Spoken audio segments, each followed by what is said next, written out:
Ramirez is a West Coast hip-hop artist that's been doing it for just about a decade now. He started in the early 2010s with projects that were more or less diving into the sounds of West Coast hip-hop. But really, Ramirez is a chameleon when it comes to musical genres because while his sound does pertain heavily towards the West Coast scene, it also dives into, again, horrorcore, but sometimes he goes into a little bit of a vapor trap kind of sound, like on some of his projects in the late 2010s. Blood Diamonds 2, which was a follow-up to his 2015 album Blood Diamonds. He has teamed up with other artists such as Suicide Boys, as well as Ghostmane, Young Gravy on his last project as well, and now with Rocci on this new project, the Player's Manual. It took me a little while to get to this. It was always on my radar and I always wanted to do it, but I was just so backed up with so many albums coming out that I just kind of put this on the back burner and forgot about it. So when I came back to it about a week ago, I realized, man, I really need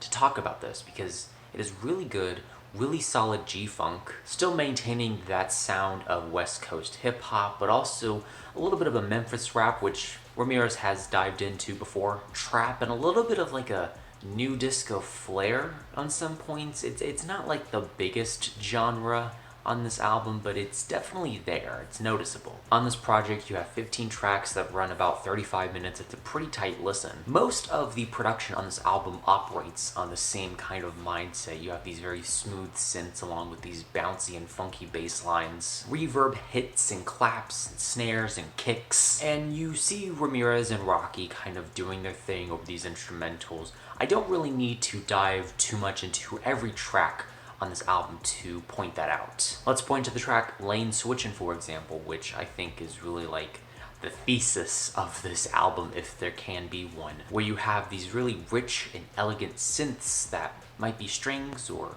synthetic strings, I'm not too entirely sure. Then you have some more funky synths underneath all of these. Ramirez handles the verses on this song and Rocci handles the chorus, and I love the chorus on this track.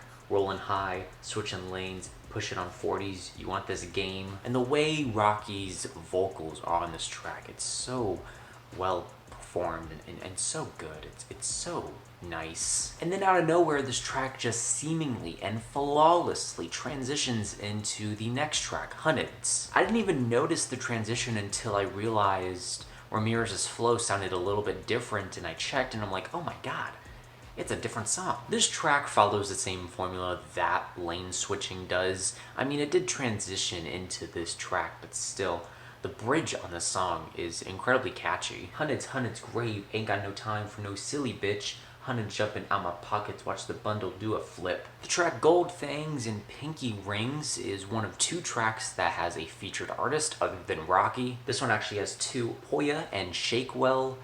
I first thought Shakewell was like Juice WRLD, but then I thought, it kind of sounds a little more like Post Malone. And then I came back to Juice WRLD, and it was Shakewell, and I'm like, wow, that's really interesting. Despite that though, I think the verses on this track are great. I think the song and the tune, the core of this track is great. And again, I don't need to dive into all of these tracks to really show you what's so great about this record. Smooth as hell tracks with some amazing synth work, elegant placements, just beautiful arrangements, and funny, witty, clever lines. Sometimes they have a hook, sometimes they have a really infectious tune at the core of them. However, there are a few downfalls to this album.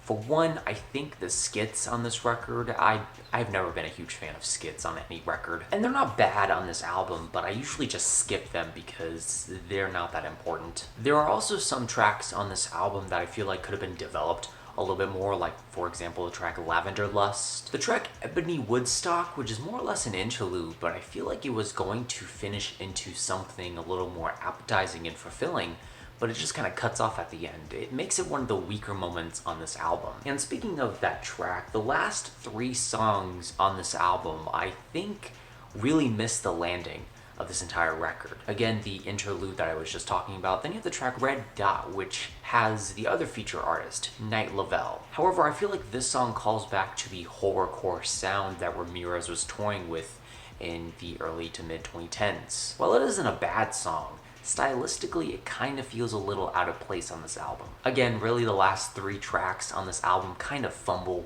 the ball, but still from track to track, I mean, there are some really mesmerizing and memorable songs. And while it isn't a highlight for the year, it comes close to one.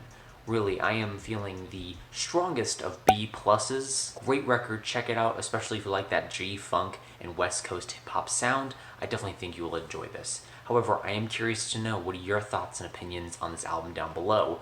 Let me know what albums you want me to review next, and that is it. Leave a like, comment, share, do whatever you want. Let me know how I can improve future videos down below. Remember, this is only my opinion, because music is subjective.